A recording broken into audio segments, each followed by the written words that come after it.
Hi everyone, this is the next episode in the Mike Oldfield Discography podcast. The saga continues. The saga continues, and we're talking about OMMADAWN.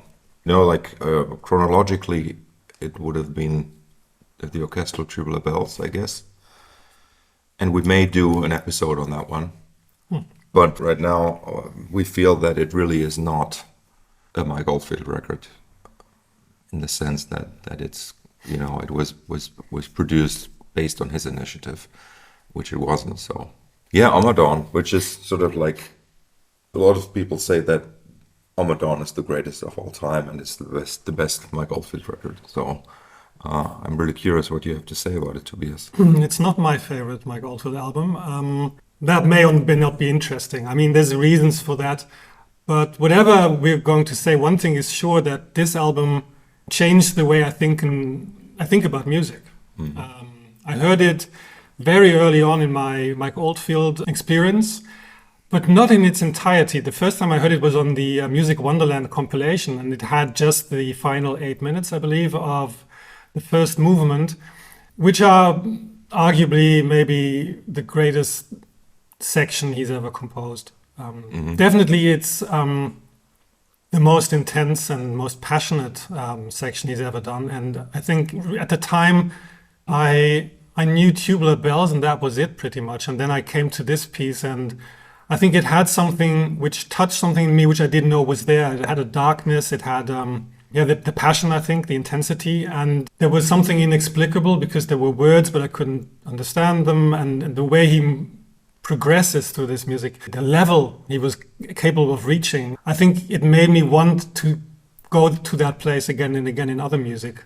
Mm-hmm. And probably because it relies so much on the listener not being prepared for it, it's not repeatable in that sense.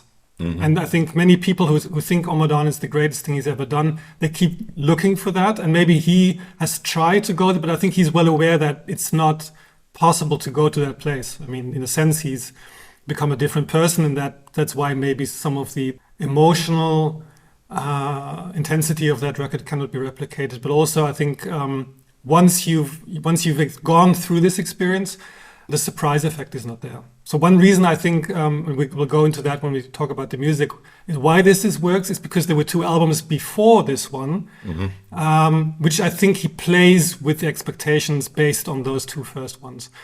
But anyway, it's changed the way I think about music. I think whenever I hear something that suddenly erupts, I think of OMMADAWN. It's really just the way it is. Mm-hmm. So it was incredibly important for me. Mm-hmm.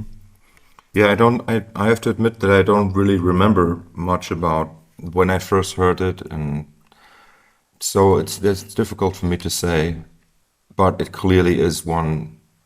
I don't have any favorites when it comes to Mike Oldfield, so that's really that's not a category that kind of like applies there, but there's a certain magic to the themes, to the way that this whole thing is composed. There are, again, like textures, we mentioned that last time already, textures that are really, really special and really unique, and also you haven't heard before in any recorded music or even orchestral music somehow. So it's really very creative in that sense. And he's just kind of like technically just juxtaposing many elements and many musical ideas sort of like at the same time. So this sort of, like I say, this great thing that there's a huge world that exists, and he has to strip it down in order to make it digestible. Mm-hmm. So I like that a lot. So it's as if you have a treasure, like a pirate's treasure, in a huge ship, right? And what you present is just a curation of, just like an amazing museum, right? Like you have a lot of things in your vaults, but you only display certain pieces for a certain exhibition, and that's how I see OMMADAWN, right? It really is that incredible art show where only the best pieces are being displayed, and that's sort of like how I think of it in terms of why people believe that it may be his best record, because he's chosen a great exhibition, which is funny because like there was a documentary series called All You Need Is Love. The filmmaker was visiting Mike in his studio and is interviewing him, and says something about I can't remember exactly, but anyway, like Mike says that when he's drunk, he's making an exhibition of himself, and I kind of like I always found this to be so interesting because like that phase in his life musically is sort of like the exhibitionist in a way, and it gave us an amazing piece of music, right?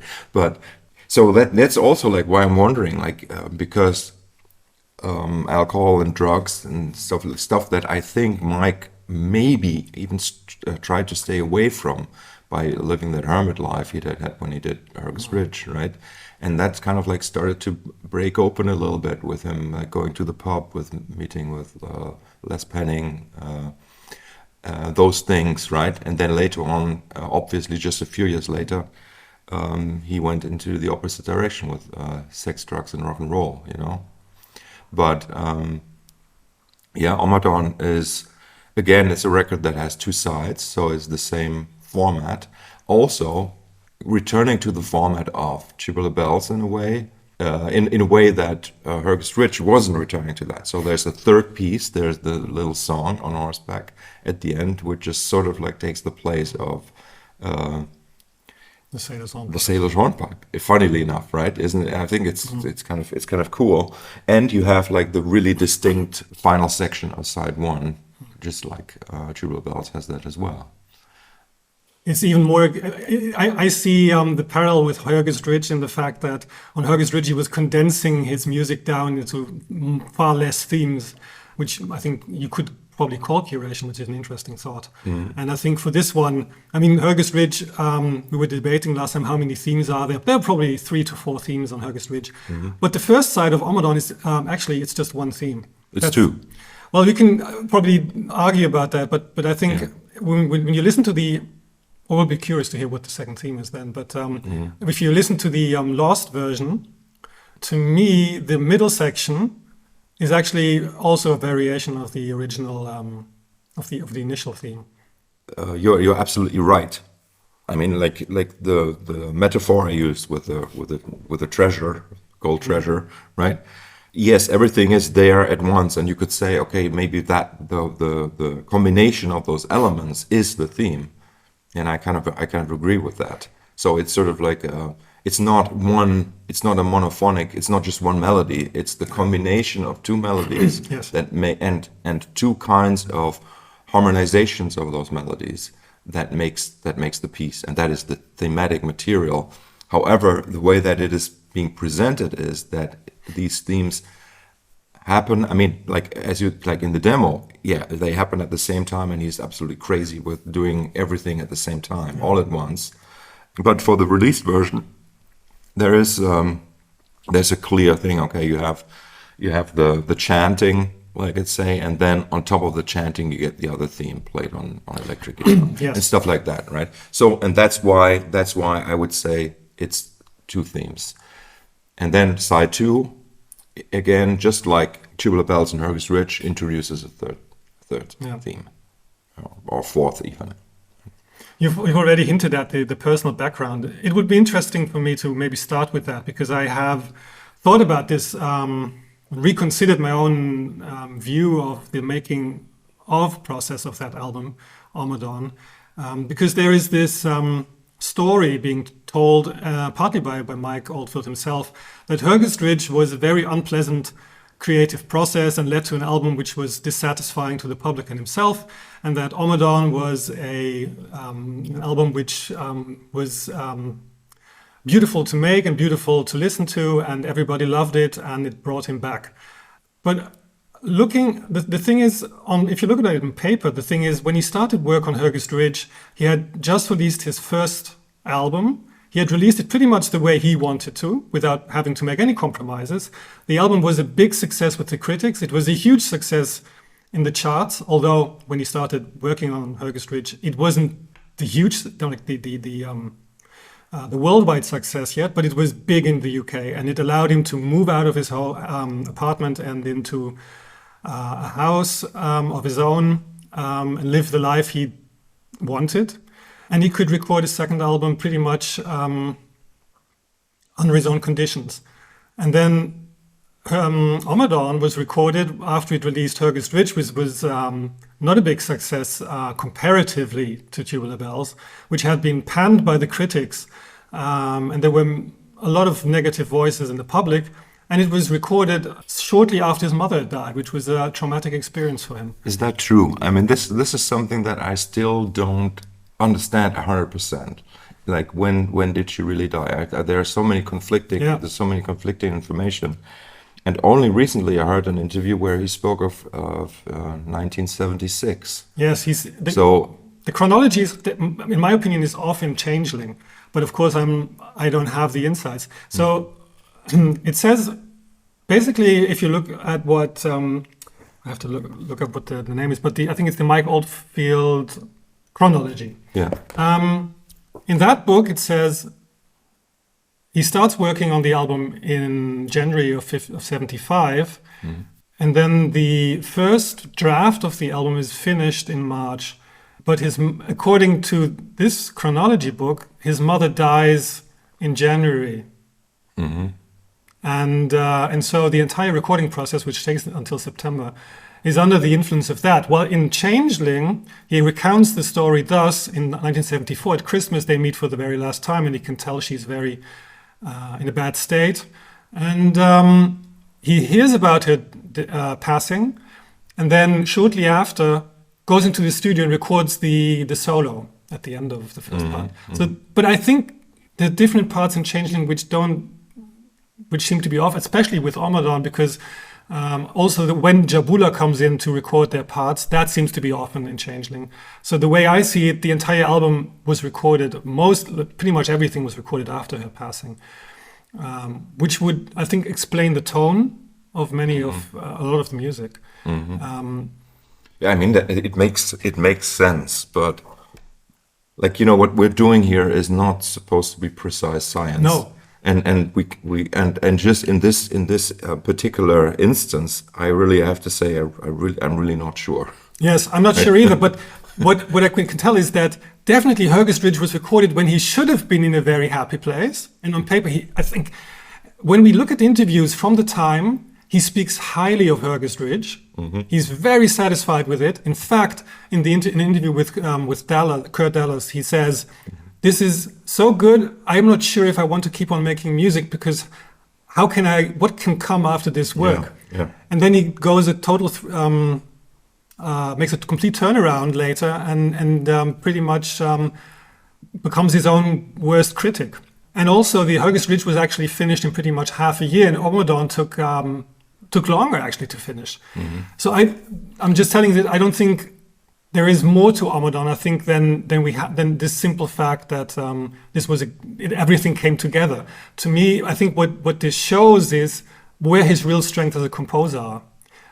Because the thing that differentiates these two albums is that for OMMADAWN, he was able to have his own studio at home to work on the pieces. And because the thematic material is so minimal, what he was working on pretty much clearly are what other people would call the arrangement, but for him it's more. I think the pleasure of working with music for him, I think, is making things come together into like a whole. And the way he's transformed OMMADAWN over time in live recordings, which you're definitely the expert on, and you can, I think, talk about that later on, because I've seen a few live renditions. The Nebworth one, that probably completely blows me away. But it's so different, and each version of the piece he comes up with is completely convincing.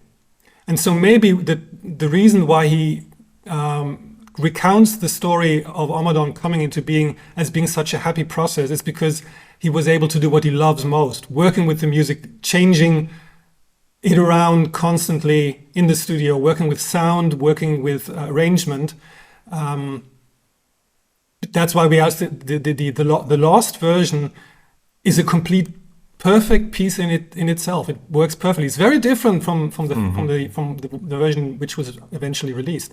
But I think it's way more experimental and could be seen as a demo, right? If you think about it now, it would be fascinating to think of it as being the final, you know, and you know, because the story goes, and this is another factor, that it's the oil crisis that that you know, that the tape was bad, and you know, it was difficult to produce good vinyl and stuff. Like, we know that that's a fact, right? I don't know how much that was true for the tapes themselves, but yeah, and as you say, like, he probably got like really manic about, you know, trying things out and erasing and re-recording and blah blah blah. And with analog tape, you can only do that a certain amount of time. And if that is what happened, I mean, I believe it, because like that version, that lost version, really is over the top when it comes to the layering. Yeah.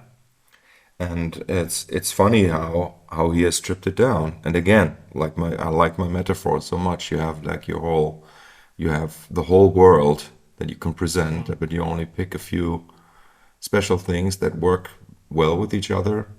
And again, in that All You Need Is Love documentary, he plays the themes, you know, on acoustic guitar, and it's so moving. I find it so incredibly moving.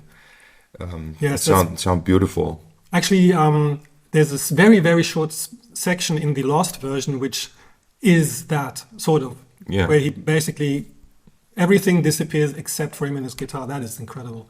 Yes.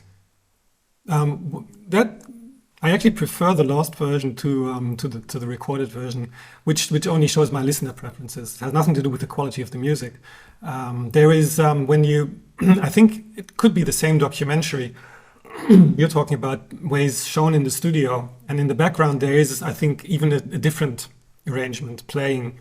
I think it's the lost version. Could be the lost that version. we hear in there. Yeah. Yes, I mean, what are your thoughts on the lost version? As I said, it's probably, to me, I prefer this one for various reasons. I think it's an amazing companion, one if you know the original. Yeah, I mean, for me, it doesn't compare in the sense that it's just different. It's a different piece of music. Funnily enough, I mean, just like Platinum Deluxe Edition also has like a short, like early version of one of the track Platinum, actually, right? And they're also there. You can see that it just some musical things haven't been perfectly worked out yet. So there are still some wrong notes, notes that he changed later. And that's like, for me the lost version is sort of like that. Yeah, I don't like the word demo, because it's not a demo. It's sort of like it's a process piece. That's how I would call it. Just like I don't know if he would ever see himself like that, but he is a piece of art, like Oldfield is, right? And he's in process, and that's why I love studying his discography, and that's why I love all the albums, because they say something about the process that the person is going through somehow, right? Yeah. So and so that's what the lost version stands for me. It's sort of like, that's why the word lost makes sense, because something that we didn't know for a while what that intermediate step was, right? And so it is very much a process kind of thing, and I like it.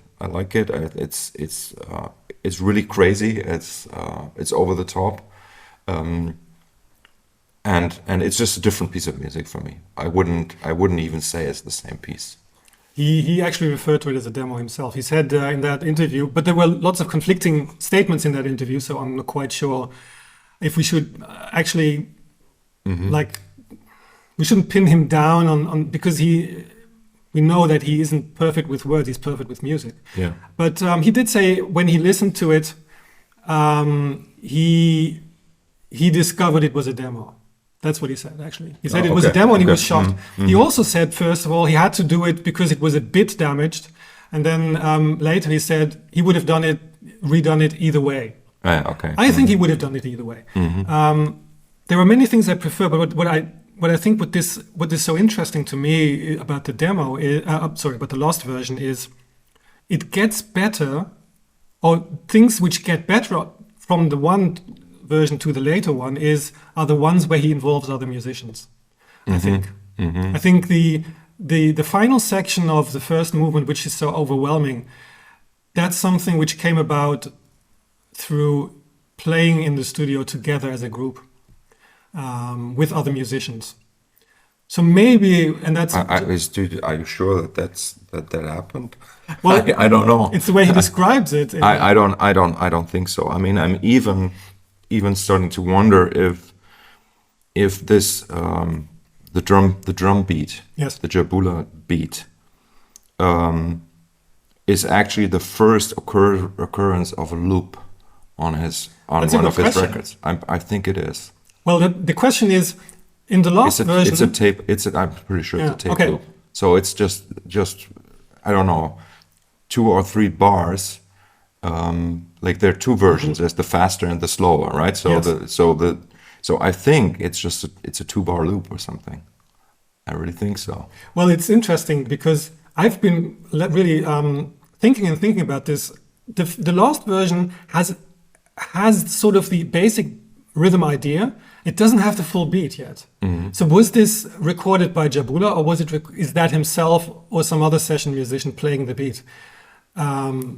But your explanation would make sense in the way that he just erases everything, goes back to it, and then uses different aspects of the same recording.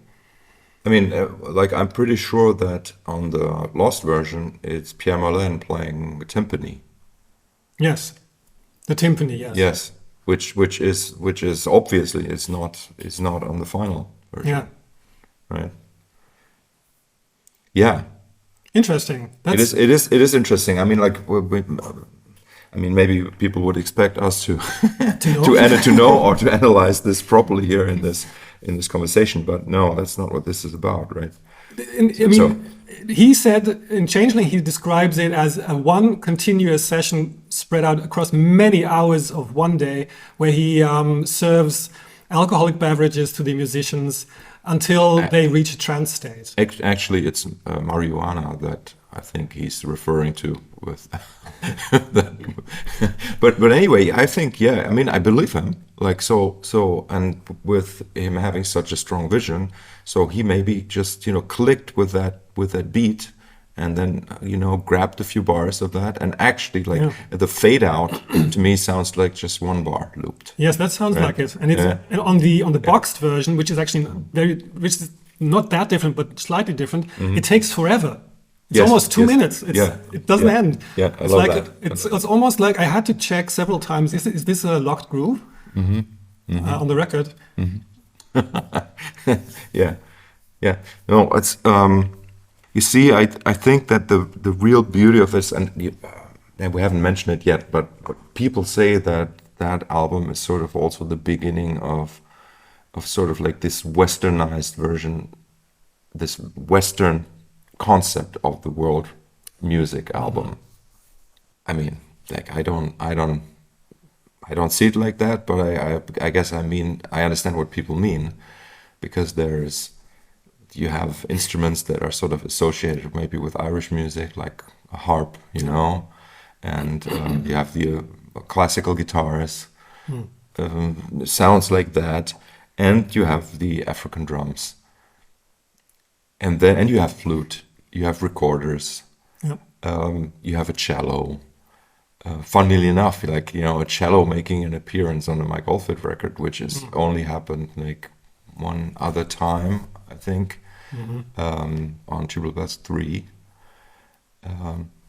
But there's the string, there's the double bass on Tubular Bells. So but anyway, when the cello comes in, for example, that's really a moment of wow. I mean, we wouldn't expect the sound.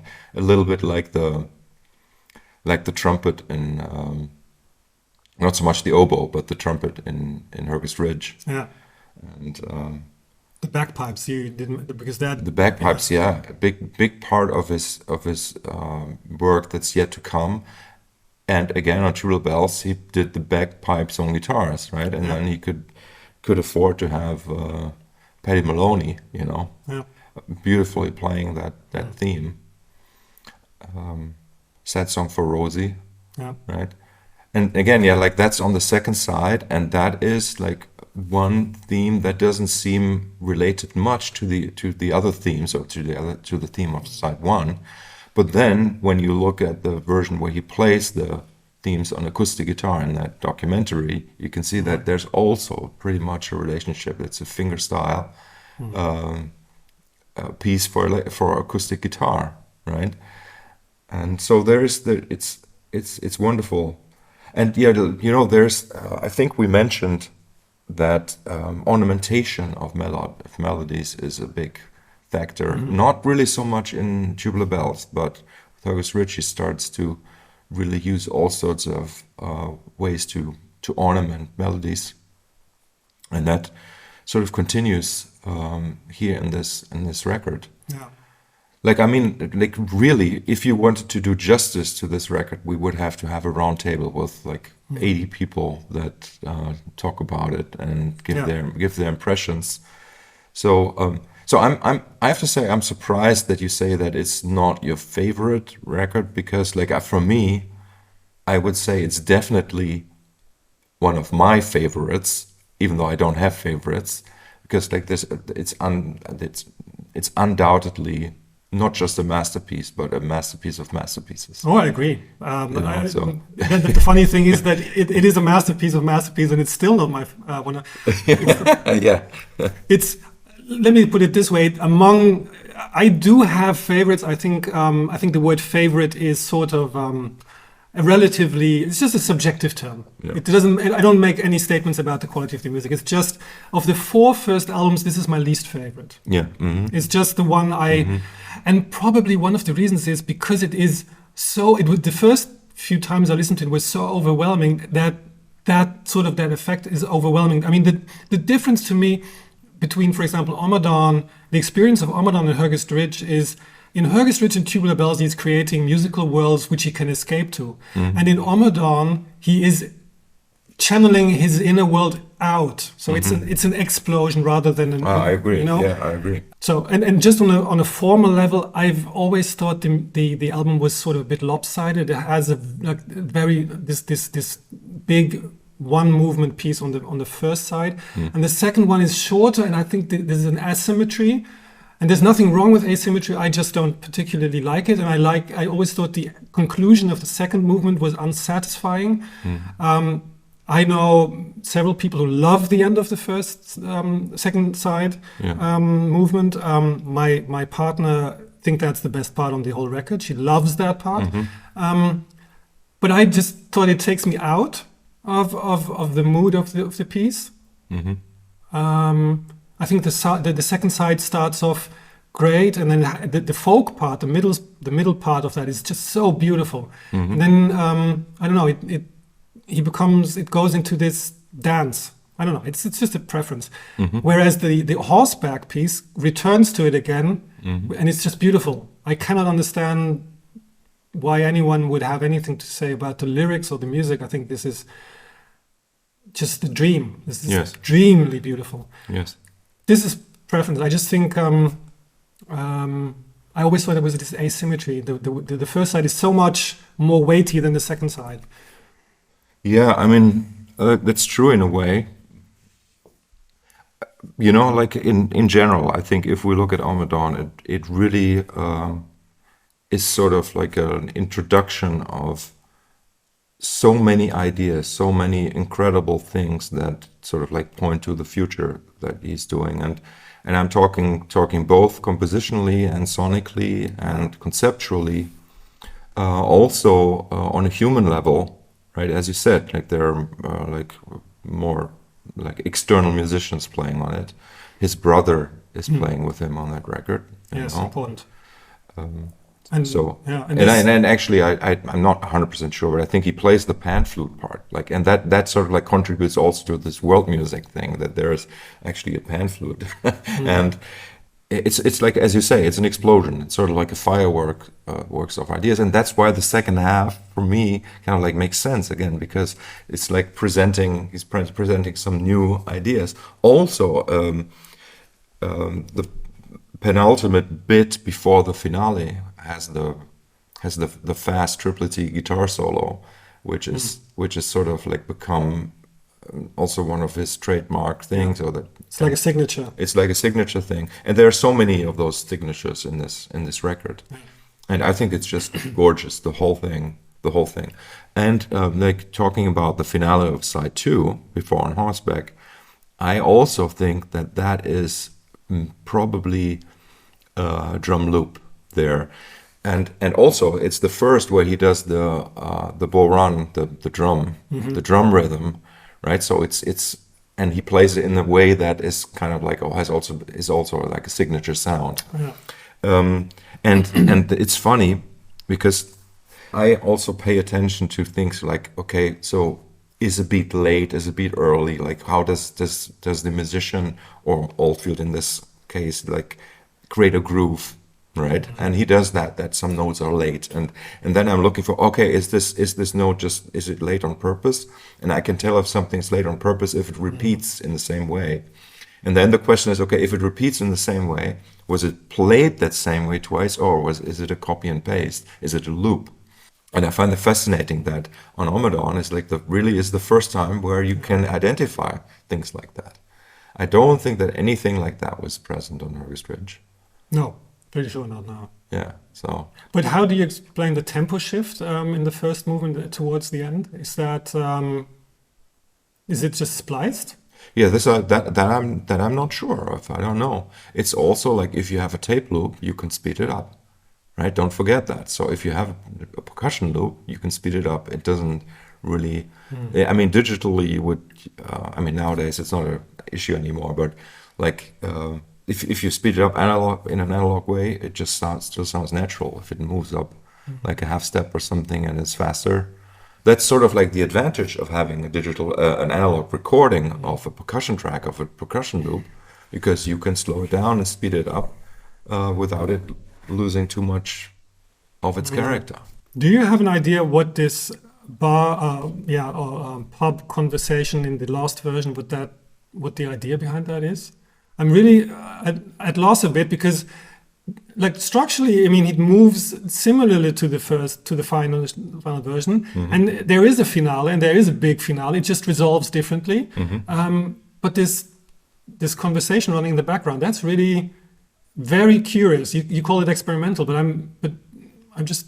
So I don't know, but this I say, right? So I think it's a sort of, and I mean, I don't know. It's sort of like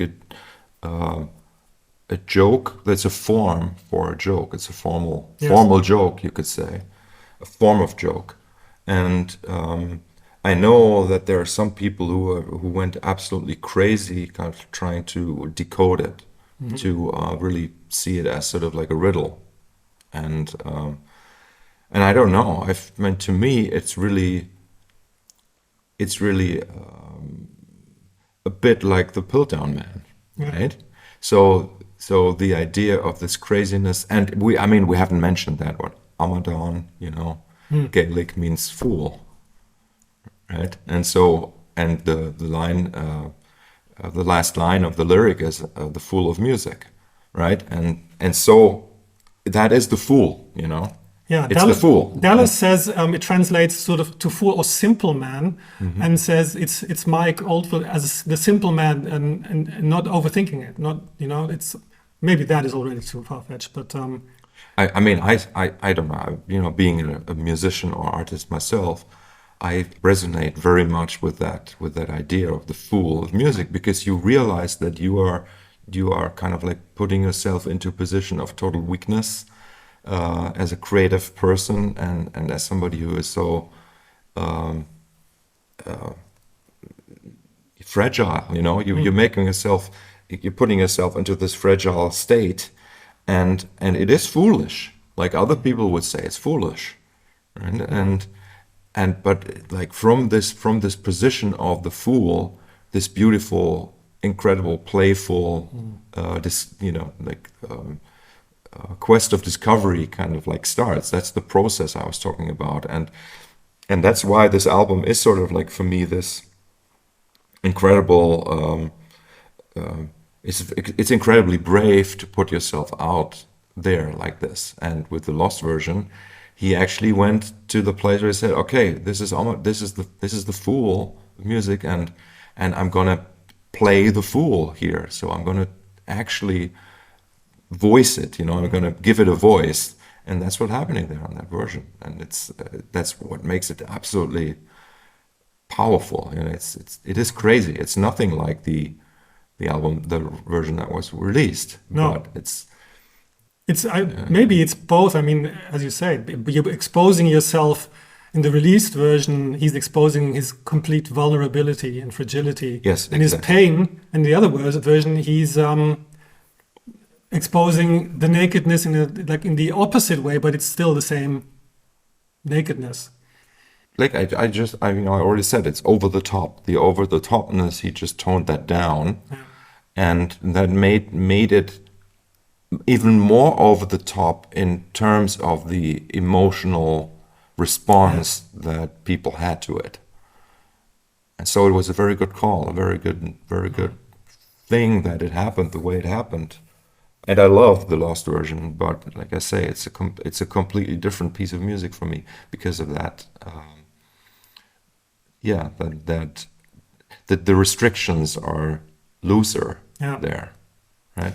In a way, maybe, as I said, the outside world is coming in through different musicians. Maybe it's also that in the other cases, the music was the refuge, but here the people are create that sense of warmth. His brother is in there. You mentioned it. There's the rosy part is from Saliangi with his sister, so it's from the past, maybe from a time when things were happier, and then. The Dubliners are in there, which were an influence for a very long time. So there's things from his past in there, which maybe create a sense of home in the way the music came together, which could also be an explanation why it felt so good making it, because there were people, and obviously Claude R. Simmons and some of the other musicians, they contributed, and there was a real exchange. These were people he respected and. Who respected him, and they came up with incredible musical creative solutions. Mm-hmm. Yeah, that again, like this is something that I don't again, like there's so many things that I don't know. I don't know in how far the musicians contributed parts, right? Did they contribute performances or did they contribute parts?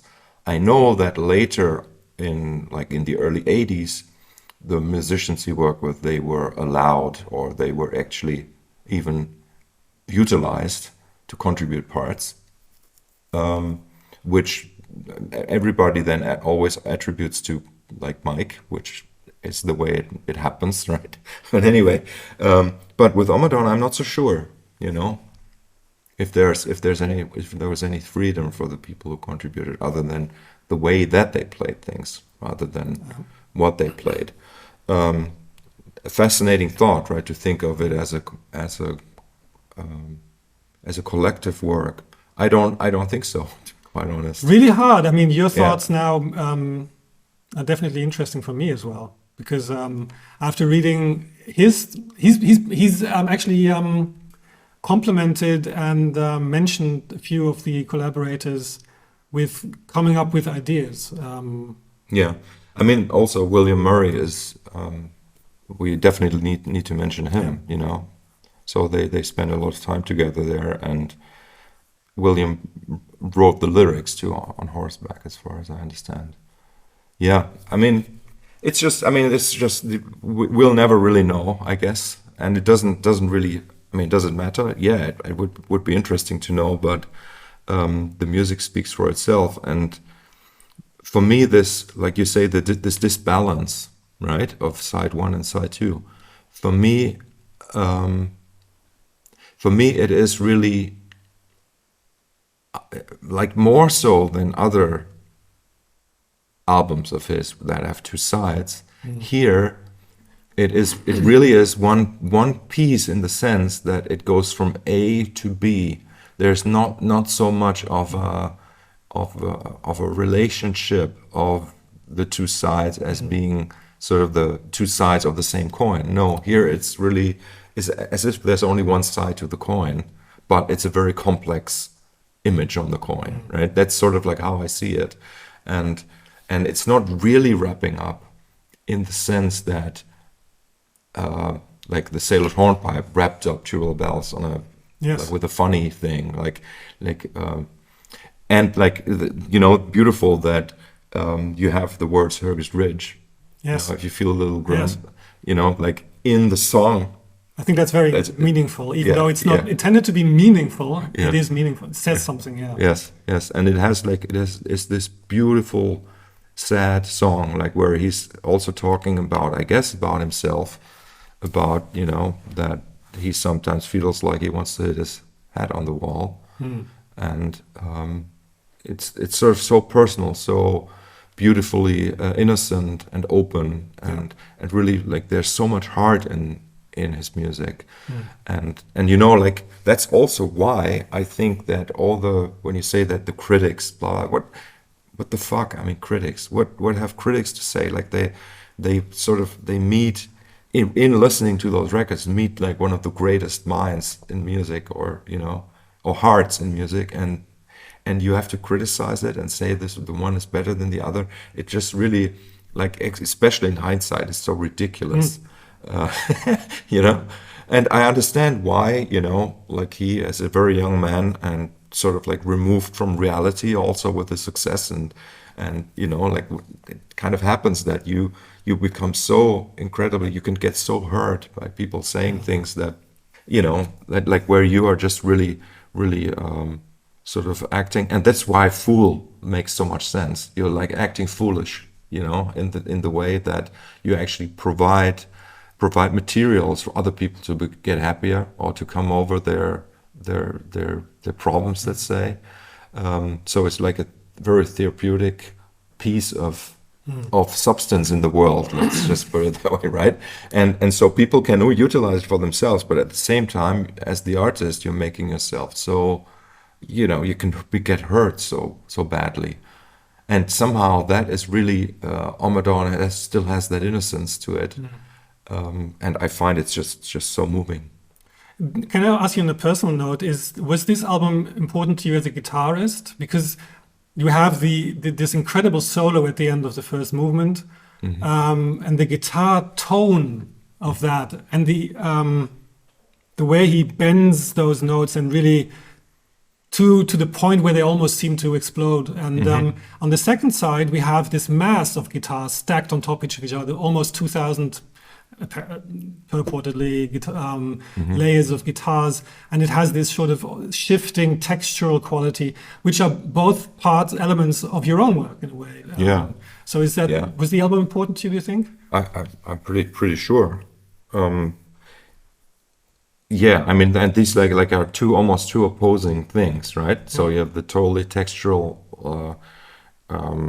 sort of generative idea of overdubbing, so something new happens, right? And he's doing a lot of like these things, and those are, and that creates on the beginning of side two, and that gives this shimmering sound, right?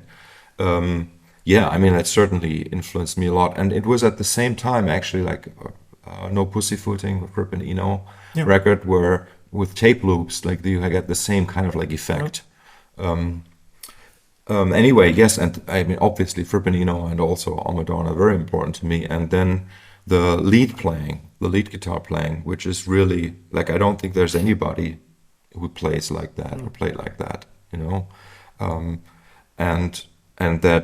that aggressive vibrato and aggressive expression is the word, right? It is something that I don't think, it feels like I have a really hard time getting to that place, to putting myself into that place mentally when I'm playing. maybe in the last few years live, I've been able to sort of like gather that kind of energy and do something similar. But it's really so incredibly unique. And it kind of like the idea is to use the instrument as your voice, but not as a speaking voice or not as a singing voice, but as an outlet for that primal scream kind of idea. Yes. Right. And that's sort of like what he's been doing there. And the funny thing is, like, if you think about it, in classical music, even though classical music tries to do that, right? So you would have, like, say you would have a violin concerto or whatever, something, right? And the violin could be the lead instrument doing something like that. But there's almost always this stylistic or taste boundary, let's say, where you wouldn't do that. Mm-hmm. You wouldn't really go that far. Yes. But you would do that in folk music. Yes. And that's why OMMADAWN is so incredible, because it brings together like this like the essence of everything in a way, and allows for that totally over the top pushing the bow to the strings on a violin. Yeah. That's that kind of aggression, and yeah. It's incredible, it's absolutely incredible. Yeah, he really goes to places others are either afraid or too cool or whatever to go. Yeah, exactly. And that makes this what you call the explosion there. Also this really great idea to have so it's basically just a rhythm that just contains 16th notes, right? Yeah. And where the acoustic guitar is strumming those 16th notes in a really aggressive way, and the bass is playing that 16th note riff, mm-hmm. And you have like harmonically again, it's super cool because it's sort of using the Phrygian mode with the flat 2, and it's incredibly cool, But as you say, here. And another important thing, like he really moves away from the bluesy aspects on this record. Yes. Like where, Tubular Bells has quite a lot of rock and roll in it. That's also why the orchestral version doesn't work, I think. Hergest Ridge, he completely kind of like goes to the other side, where we know that the orchestral version is quite a success, right? Yeah. But he still has bluesy guitar lines on top, right? And here now with OMMADAWN, that bluesy aspect just isn't there anymore. Again, maybe contributing to the feel of the world music album. Yep. Interestingly, he was recording quite a bit, sort of more traditional stuff in the background to OMMADAWN. In 1975, yeah, there was a lot of that going on with different other projects, but not in the music of his own recording. Yeah, and again, like we haven't mentioned David Bedford yet, and I don't think he's officially associated with that album. No. With the collaboration work they did together, the Odyssey, right? Mm. For example, and I don't know in which year that was released, but First Excursion, for example, like really that is the guitar sound, and that is the guitar sound that is the OMMADAWN sound, and then later on kind of like returns a little bit on Platinum. On Incantations, he doesn't use that particular kind of sound much, or even at all. It's really interesting, I have to say. Yeah, and there are some sort of like, there's a soundtrack to a film which is called Reflection, which has early versions of Incantation stuff. It has the Woodhenge track that kind of showed up on Platinum later.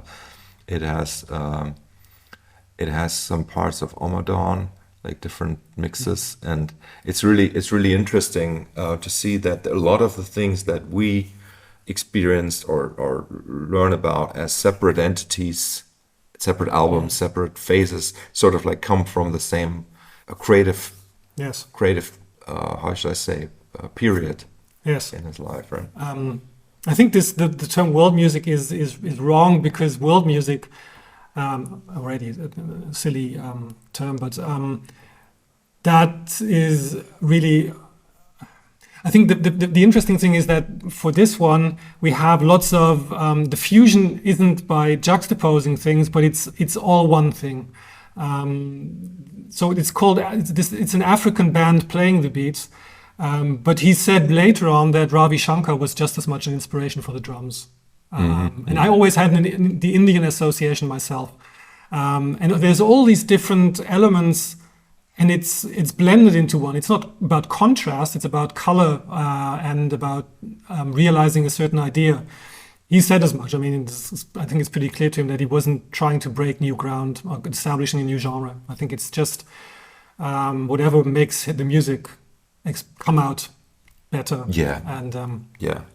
And the cool thing about those days is that it was way before the digitalization of music, electronic, yes, the capabilities, and so this combination of these different sound colors really is very organic, let's say. Yes, Right. So and that's why it sort of works so well. Like on later albums, he's done things like this, and they are kind of like bizarre, like 5 Months Out, Taurus 2, for example, as an example, like this super bizarre combination of technology and sounds, and I love it. I absolutely love it.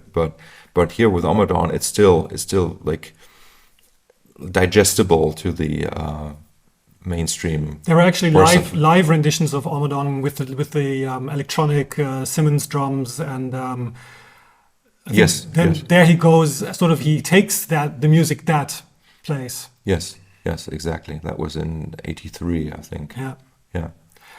I was also thinking about the guitar part, that as dramatic as the finale is of the first side, there's also sort of a self-comforting feeling, because I think it has, if you listen to it on headphones, you can hear that it is actually the melody, which is fluent. If you listen to it sort of in a stereo setting, it doesn't really track that much. But on headphones, you recognize that there's a call and response going on. Mm-hmm. And I think a lot of it has this sort of, there's a question, and then there's a comforting answers. Da-da, da-da-da, da-da, da-da-da. And it's also as though he's speaking to himself and comforting himself. Yeah. And this is this pull and push and tearing and then releasing.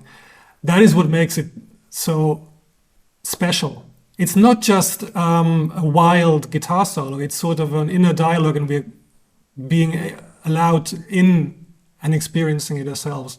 So it's an inner turmoil, but it's also a soothing voice. That is, I think, what also makes it unique. Totally. And you just reminded me that OMMADAWN, like the right? There is like the funny I think in '81, on the '81 tour, they played Punkadiddle, and at the end it was just him with the guitar improvising, and he actually goes there. He goes to that OMMADAWN thing, right, and builds that into the improvisation, like kind of like cheesy kind of thing to do, but it's sort of like the audience participation part of the show. Yeah.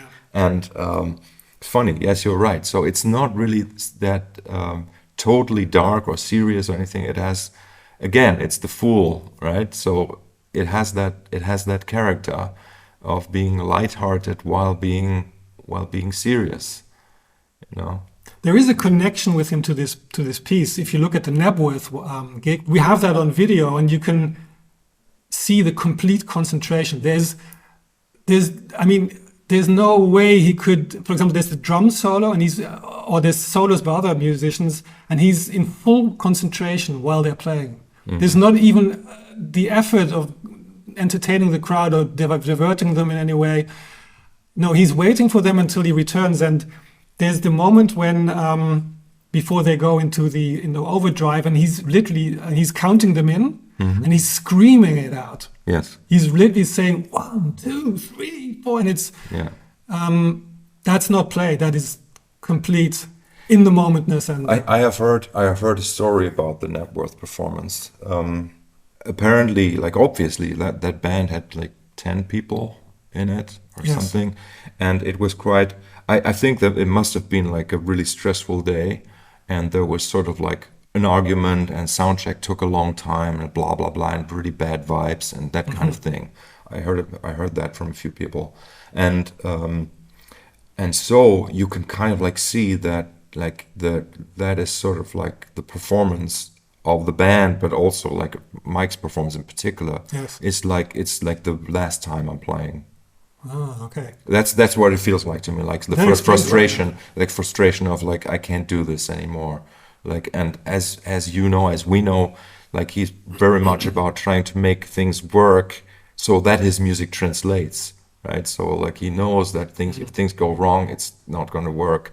And so he's very tense. You can feel that, and that tension, and that's exactly what OMMADAWN is great for. That release of tension, and he really goes. You can see in his physique, you know, how it's going to that place of sort of in inverted commas hating the world, and like letting that all out, and it's incredible. It's like it really is the ultimate performance of that part.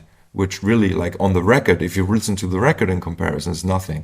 Strangely, right? Hard to believe. Yes, yeah, and it's incredible. Like, you know, the Networth festival performance. That's the one that, you know, that's the OMMADAWN that people need to listen to. I think so. Yeah. Yeah. Also, the drum solo. It's not even a drum solo in a way. It doesn't feel like this typical drum solo. It's just. I mean, it's pure Milan, so it's not a solo in the traditional sense. It's a composition also, but it kind of like goes from being the assault of like 4 percussionists playing to just Pierre playing on the drum kit for a minute or two, and it's just incredible. Insane. Yeah. From you've probably listened to a lot of these. Which other ones would you recommend me or any listener to check out of OMMADAWN specifically, if there are any? There's the Roskilde version, Roskilde Festival from '82, which is recommended. In particular, it's the Taurus 2 and OMMADAWN, but it's very hard to find acceptable versions. Like you know, with bootlegs of that time, from that time, you really have to be forgiving and just listen for the music and not for the sound. I mean, funnily enough, like the very last time he performed in 2006, I mean, before the Olympics, 2006, that was the Nokia Night of the Proms or something, right? And they played OMMADAWN, and it's actually pretty good. Really, really kind of like, it's sort of like an orchestral plus band version, and it's really good. Unexpectedly good. But there were also kind of like this, you know, not so satisfying versions. But it really, the funny thing is, like, you know, there are board recordings, there are audience recordings. There's very little official material. Yes. Yeah. I mean, on the Crisis Deluxe Edition, there's the Wembley Arena show, which also has an incredible version of OMMADAWN. So, but anyway, so those are the ones that are. I mean, you have to kind of like really get deep into the catalog of bootlegs and find the versions. And I remember there's like a Hanover show from '81, which is also great. That's available, I think, as an unofficial. Yes, they put release. yes. Definitely, it's different from the other pieces in that he, I think, often chooses to sort of truncate it or reduce it even more down. It's more of even condensation into the latter part of that. I don't think there ever was a performance of the whole whole side 1. I don't think so. And has there ever been a performance of side 2 at all? Probably not, right? In fact, I don't know of any. No, not even a theme makes an appearance. No, that's totally just a studio thing. Funnily enough, though, in 1982, his band played excerpts from Incantations and Hergest Ridge, and they play the stormy section of Hergest Ridge with the band. I don't know if you've ever heard that. I haven't heard it yet. Yeah, I can send you a few links to that. It's really funny. It's incredible. So and the Spanish tune they play actually. in '82. So there are these rare gems, but with OMMADAWN, I think there may the Roskilde version may actually be a complete version of side one. Okay. But in the net worth version, for example, a chunk is cut out in the middle. Maybe one thing which I've also remembered now is that I wanted to go to this thing I mentioned about the expectations. That's because we're talking about the live performances, and the live performances, they have less of this development. They jump right in, especially the Knebworth gig. That is so great because he's drawing the tension because he's separating the thing even more into smaller sections, and every section has its own character. Yeah. But the album version, I think, is what drew me in so much is that because when you come from Tubular Bells, there is a finale in Tubular Bells, but it's not this like this huge thing. Mm-hmm. It's sort of a hypnotic trance state, mm-hmm. and at the beginning of the first movement, he already brings it to a conclusion, the thing, mm-hmm. but it's sort of understated, and then he goes away from it by putting it transposing it into major, and then introducing the folk theme. And then he comes back almost with the finale, but then he cuts it. The beat is in there, but he cuts it, and then he builds it up again. And then the bass comes, and the bass disappears, and it's only drums and vocals. There's this constant thing: is something gonna happen, or is it not? And then it comes. And I think this expectation is because in Hergestridge he precisely did not do that. He did not make it come out. There's the thunderstorm section, but it's sort of it's not. It comes as a total surprise. Mm-hmm. And in OMMADAWN, he keeps you waiting for 15 to 16 minutes under complete suspense.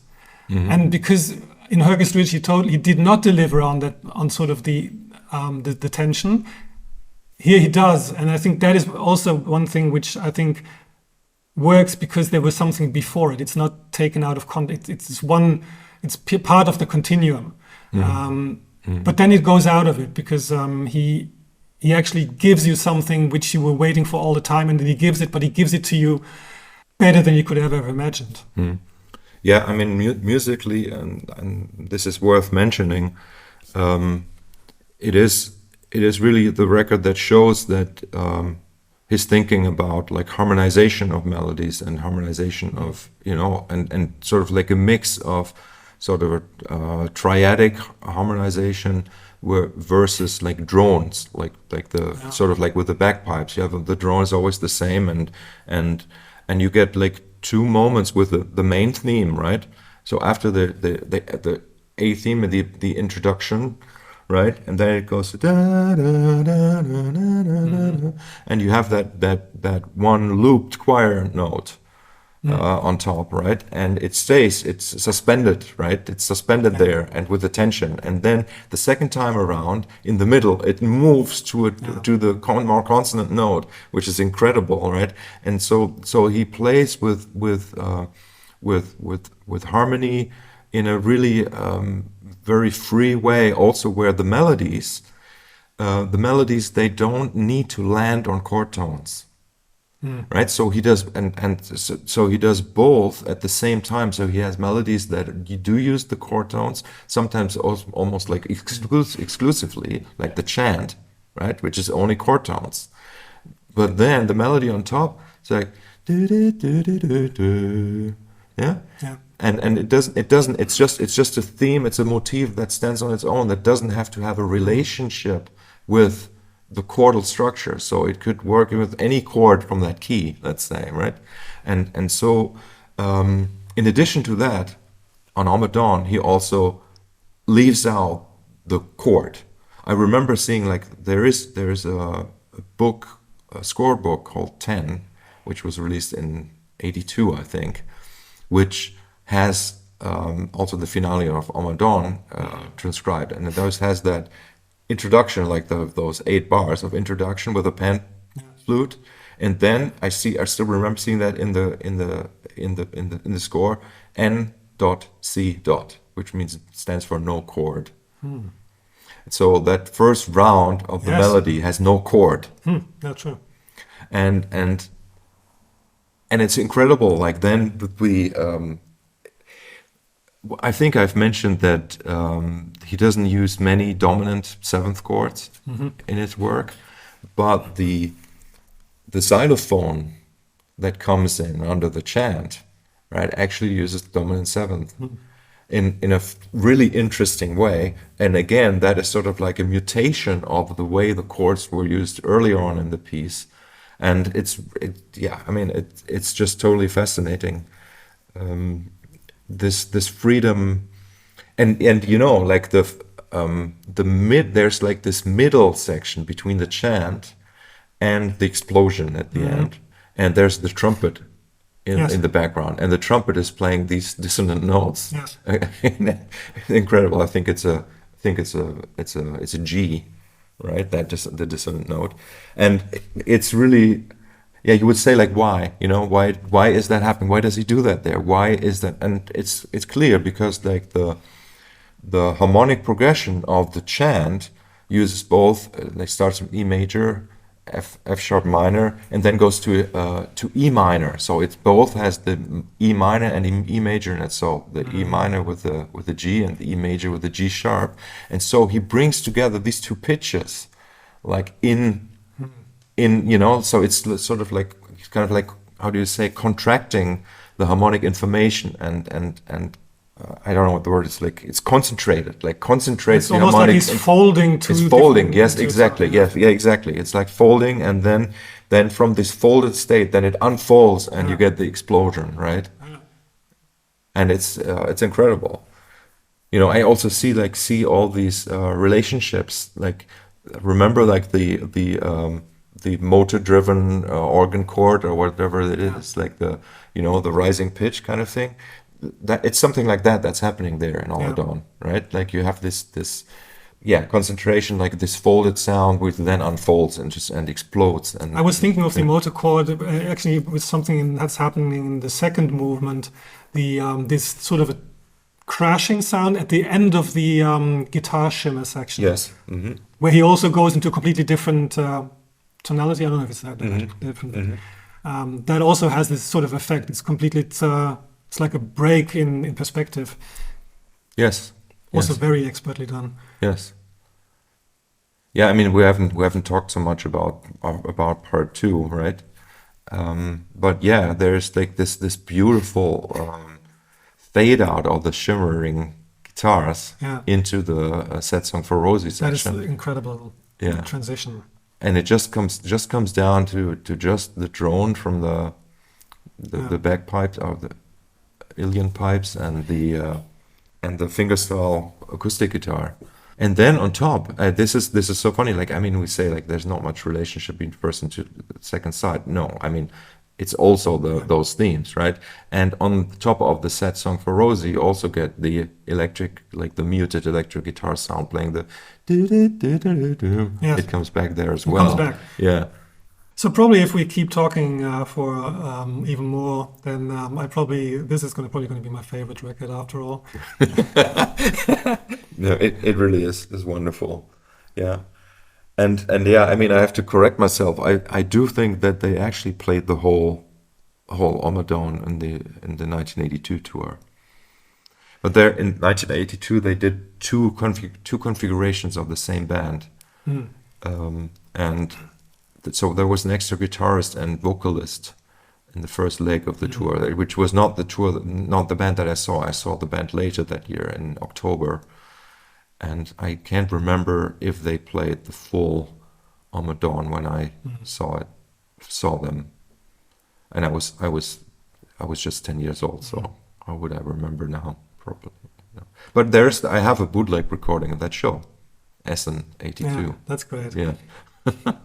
I would love to have that for some of the gigs which were important to me. Yeah, yeah.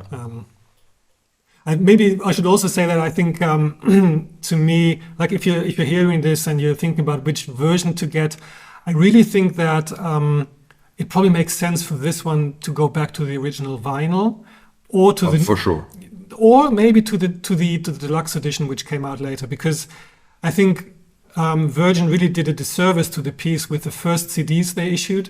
not only I think it's shameful that they completely took out the artwork on the inside, and there's no mention of any of the collaborators. We've talked about collaborations.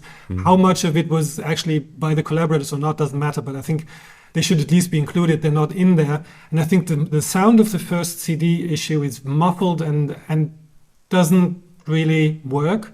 So for me, the actually rediscovery was the boxed version, because that one is really beautiful. Even though I don't have a quad setup, I think it works nonetheless. But the original vinyl, I think, is the one to get. And the new version, I think it's too loud, but it's at least has more of the original.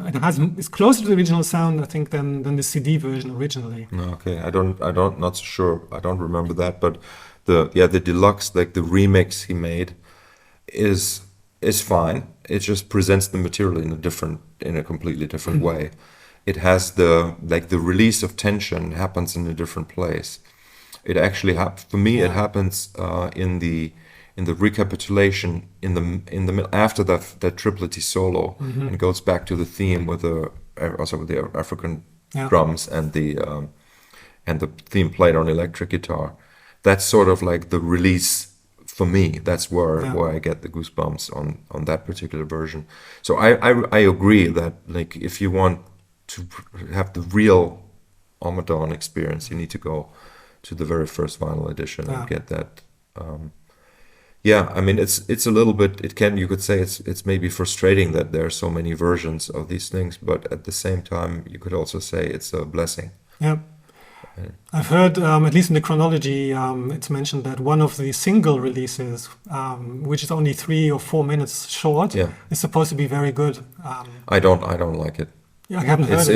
It's like a wacky edit with like skipping from one section to the other, leaving out 7 bars or something. Like, it doesn't even follow the proper chord structure and stuff anymore. That's good. It saved me some money. So I mean, I can give you an MP3 of it, like, but it's not really great. It's hard. I mean, it's hard to imagine condensing that into a single. Yeah, I mean, format.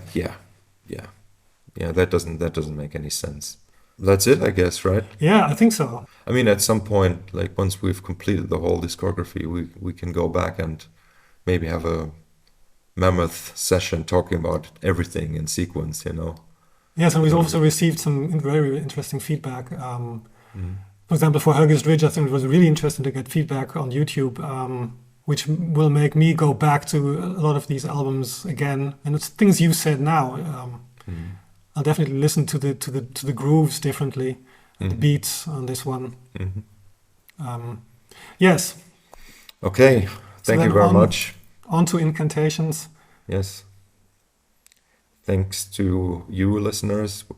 I mean, even if you weren't listening, we would be doing this. So thank you for listening, and see you next time.